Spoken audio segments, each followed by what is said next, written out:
জাতীয় মসজিদ বাইতুল মোকাররমের মতো জায়গায় আপনারা মহিলা নিয়ে সমাবেশ করছেন। এটা খুব খারাপ লাগলো। আলেম ওলামা আপনারা, সেই জায়গায় আপনারা এটা কীভাবে করেন? সাধারণ অন্য রাজনৈতিক দলগুলোও তো এত বড় সাহস পায় না, সেই জায়গায় আপনারা এত বড় দুঃসাহস কীভাবে দেখাইলেন? আবার মহিলা নিয়ে আপনারা আন্দোলন করতেছেন, এগুলোর কোনো প্রয়োজন নাই। এগুলা করে কোনো দিন আপনারা ক্ষমতায় আসতে পারবেন না, সম্ভব না। আসসালামু আলাইকুম ভাই। এই দেখেন রাজনীতির নামে, ইসলামী রাজনীতির নামে কি হচ্ছে এখানে দেখেন যে আলেমদের সাথে একটা মিছিল হচ্ছে, সেখানে মহিলাদেরকে দেখা যাচ্ছে। আবার দেখা যায় জাতীয় মসজিদ বাইতুল মোকাররমে এই পর্যন্ত কোনো মহিলা নিয়ে কোনো মিছিল বা আন্দোলন হয়েছে আমরা দেখি নাই। এই যে প্রথমেই আলেমদের মাধ্যমে মহিলাদেরকে নিয়ে এই একটা মিছিল মিটিং হইলো, এখানে একটা সমাবেশ হইলো। এটা দেখে খুবই খারাপ লাগলো। এইভাবে কখনো কি ইসলাম কায়েম করা যাবে? ইসলাম কি এসব মহিলা দিয়ে কায়েম হয়? আরেকটা জিনিস দেখেন, এই যে জামাত ইসলামের 8 দলীয় যে জোট, এই জোটের মাধ্যমে আমরা দেখতে পাচ্ছি যে বিভিন্নভাবে মহিলাদেরকে ব্যবহার করা হচ্ছে। আর সবচেয়ে খারাপ লাগছে যে বিষয়টা, এটা আমাকে বলতে হচ্ছে যে এখানে শেখ আল্লামা মামুনুল হক সাহেব হুজুরকে দেখা যাচ্ছে, এবং আমি তার নির্বাচনের আগেও দেখছি মহিলারা তাকে নিয়ে মিছিল করতেছে।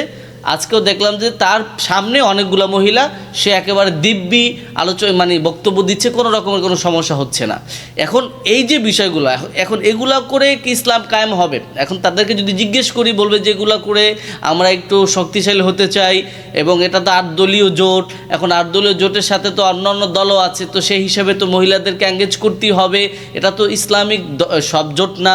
এই টাইপের অনেক বক্তব্য আসবে। আমি আপনাদেরকে একটা কথা সোজা বলি, ভাই, এই গণতন্ত্রের সব নিয়মকানুন সব বাদ দেন।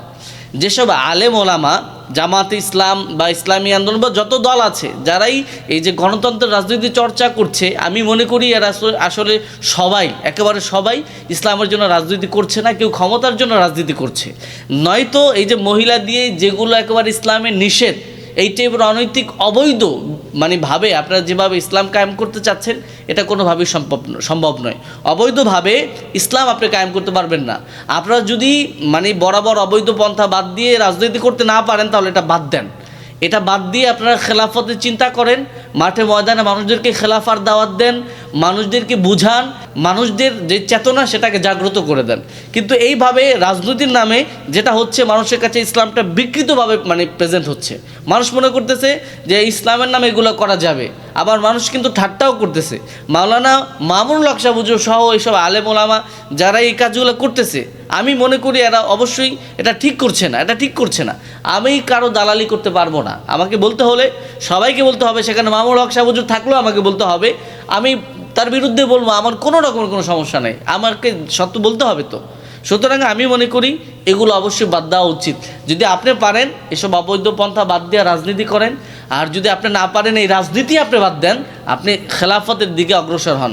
আজকে দেখলাম যে এই কাজগুলো করার কারণে জাতীয় মসজিদ বাইতুল মোকাররমের মতো জায়গায় আপনারা মহিলা নিয়ে সমাবেশ করছেন।